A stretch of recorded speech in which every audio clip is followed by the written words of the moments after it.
ప్రస్తుత రాష్ట్ర ప్రభుత్వంలో యాక్టివ్‌గా, కీ రోల్‌గా పనిచేస్తున్నటువంటి మంత్రి పొంగిలేటి శ్రీనివాసరెడ్డి ఈరోజు గూడా ఒక సమావేశంలో పాల్గొని కీలకమైనటువంటి సమావేశాన్ని చెప్తా ఉన్నారు. మరి ఎప్పుడెప్పుడా అని ఎదురు చూస్తున్నటువంటి ఇందిరమ్మ ఇళ్ల విషయంలో రాష్ట్ర ప్రజలంతా గూడా వెయిట్ చేస్తున్నటువంటి సందర్భంలో దాదాపుగా మరి సొంతింటి కలను సాకారం చేసుకోవాలి. ఈ నెలలోనే ఆగస్టు నెల చివరికల్లా గూడా 4.5 లక్షల మందికి ఇల్లిచ్చేటటువంటి ప్రయత్నం చేస్తాం.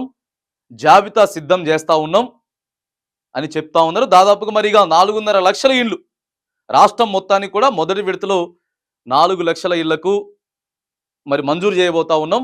ఎస్సీ ఎస్టీలకు ప్రధానంగా 6 లక్షల రూపాయలు, మరి ఇక మిగతా కమ్యూనిటీస్ ఏవైతే ఉన్నాయో వాళ్ళందరికీ కూడా 5 లక్షల రూపాయలు ఇస్తా ఉన్నాం. సొంత ఇంటి కలను నిర్మాణం చేసుకోండి.